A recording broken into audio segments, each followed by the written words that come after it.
የኢትዮጵያ መንግስት ጤናማና አምራች ዜጋን ከመፍጠር ባለፈ በዓለም አቀፍ መድረኮች ሀገርን የሚወክሉ ብቁ ስፖርተኞችን ለማፍራት የስፖርት መሰረተ ልማትን ማስፋፋት ቅድሚያ የሚሰጠው ተግባር አድርጎ እየሰራ ይገኛል።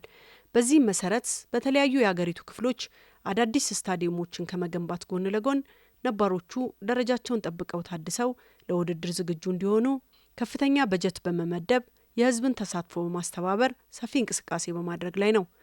እነዚህ በየደረጃው የሚገነቡ ስታዲየሞች ለታዳጊ ስፖርተኞች ተሰጥኦ ማሳያ ስፍራ ከመሆናቸውም በላይ እንደ ሀገር የተጀመረውን የልማት ጉዞ በማፋጠን ረገድ የራሳቸው የሆነ ማህበራዊና ኢኮኖሚያዊ ፋይዳ አላቸው። በሀላባ ዞንም በህዝብና በመንግስት ተሳትፎ እየተገነባ የሚገኘው ስታዲየም የዚሁ ሀገራዊ ስፖርታዊ መሰረተ ልማት ግንባታ አካል ሲሆን አሁን ላይ የደረሰበትን የግንባታ ደረጃና ለአካባቢው ነዋሪዎች የፈጠረውን ተስፋ የዛሬው የኢዜአ ስፖርት ፕሮግራም ትኩረት ነው። እስከ ፕሮግራሙ ፍጻሜ መልካም ቆይታ እንዲሆንላችሁ እንመኛለን። ከዚህ በፊት ኳስ ለማየት የሚመጡ ሰዎችም ቦታ ያገኙም ነበር፣ አይመችም ነበር። አሁን ቦታውም ተመቻቸ ነው፣ ሜዳውም ይመቻል፣ አሪፍ ነው። ጥሩ ስሜት ነው የሚፈጥረው። ለመጫወትም ለማየትም የሚመች ቦታ ሆኖ ነው የተሰራው። መጀመሪያ ምቾት አልነበረውም፣ ለማየትም አይመችም። አሁን ደስ ይላል፣ በጣም ደስ ይላል፣ ለማየትም ይመቻል፣ ምቾትም አለው፣ አሪፍ። በፊት ይሄኛው አርቲፊሻሉ አልተደረገም፣ ከዛ ይሄም እንደዚህ አልተደረገም። በቃ ብዙ ነገር ነው የተቀየረው። ተጫዋች ኳስ አያለው፣ ይጮታለው። ከዛ አሁን ግን በአሳ መጫወት ፈለኩ። ለአርሰናል በዚህ በሀላባ ከሆነ ደግሞ ለሀላባ ከነማ ስቴዲየሙ መገንባቱ ብዙ ፋይዳዎች አሉት። ከስፖርት አንጻርም ከኢኮኖሚ አንጻርም ከማህበራዊ አንጻርም ብዙ ጠቀሜታዎች አሉት። አሁን ለምሳሌ የንግዱ ማህበረሰብን ብናነሳ ይህ ስቴዲየም የተገነባው በሁሉም የሀላባ ህዝብ ሁሉም አዋቶንና የገነባውና አሁን ንግዱ ማህበረሰብ በዚህ ላይ ተጠቃሚ ነው። አሁን በዘንድሮ አንደኛ ሊግ እዚህ እየተጫወተ ያለው አንደኛ ሊግ አለና እንዳለ በሱ ተጠቃሚ ነውና ሌላው በስፖርቱ ዘርፍ ደግሞ ትልቅ ጠቀሜታ አለው። አንደኛ ሀላባ በጣም ስፖርት ወዳድ ህዝብ ነው። ከዚህ በፊትም ሀላባ ላይ የተጫወቱ ተጫዋቾች ብዙ ኢትዮጵያ ብሔራዊ ቡድን ገብቶ የተጫወቱ አሉ፣ ትልቅ ቦታ ያደረሱ አሉ። አካባቢው ትንሽ መጀመሪያ ስፖርት እንትኑ ቀዝቀዝ ብሎ ነበር። ስቱም ከተገነባ በኋላ ብዙ ክለቦች እየተፈጠሩ ነው እዚህ ሀላባ ውስጥ ራሱ ማለት ነው። ብዙ ክለቦች ወረዳዎችንም ጨምሮ እየተፈጠሩ ነውና ከፍተኛ ጠቀሜታ አለው።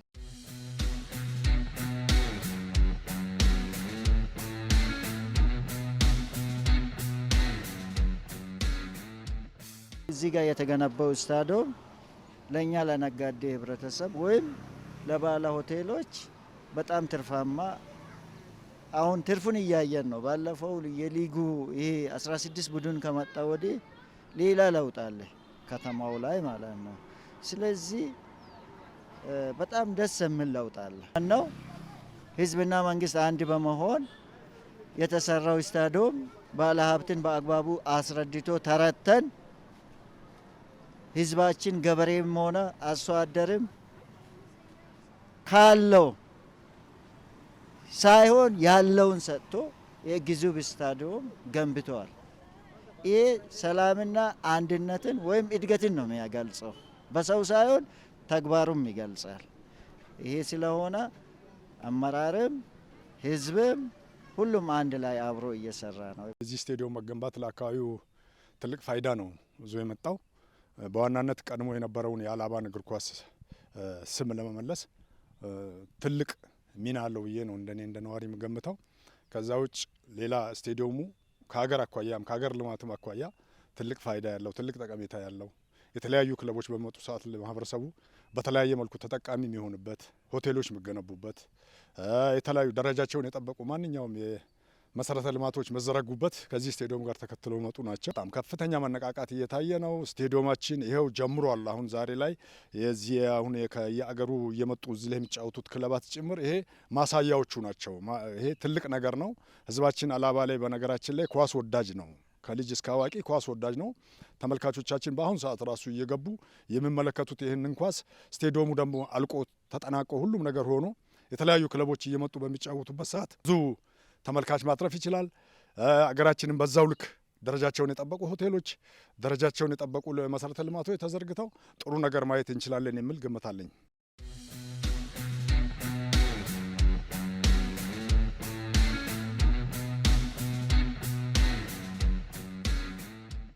የስፖርት ማዘውተሪያ ስፍራን ደረጃውን በጠበቀ መልኩ ለመስራት እቅድ ተይዞ ነው የተቀባው። አብዛኛ ጊዜ የኛ ሜዳ ለስፖርተኞች፣ ለተተኪ ስፖርተኞች ለውድድር ምቹ አይደለም ሜዳው የነበረው።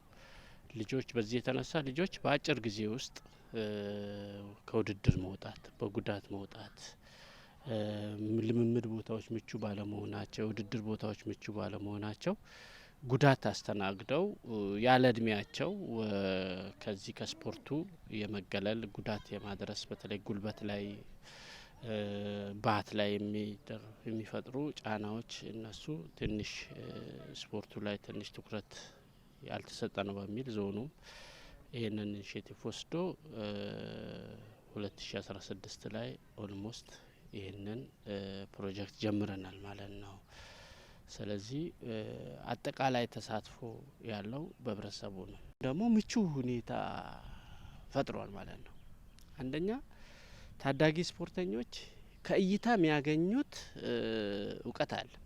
ውድድሮችን በማየት በመስራት ብቻ ሳይሆን እዚህ 16 ክለቦች የሚወዳደሩበት ውድድር አለ።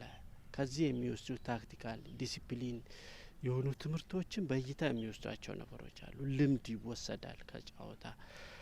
ከዛ ባሻገር ልጆች አሁን የተሻለ ሜዳ ነው ልምምድ ማድረግ ይችላሉ።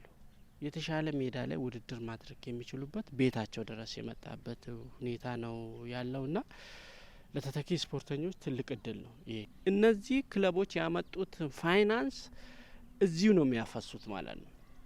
ይሄ ደግሞ ለከተማዋ መነቃቃት ትልቅ አስተዋጽኦ አድርጓል ማለት ነው። ስለዚህ ኢኮኖሚ ፋይዳው ጠቀሜታው በርካታ ነው። አሁን ትልልቅ ሆቴሎች ፊኒሽንግ ላይ ናቸው እየጨረሱ ይህን ስቴዲየም መነሻ አድርገው ትልልቅ ሆቴሎች ወደ ስራ እየገቡ ያሉ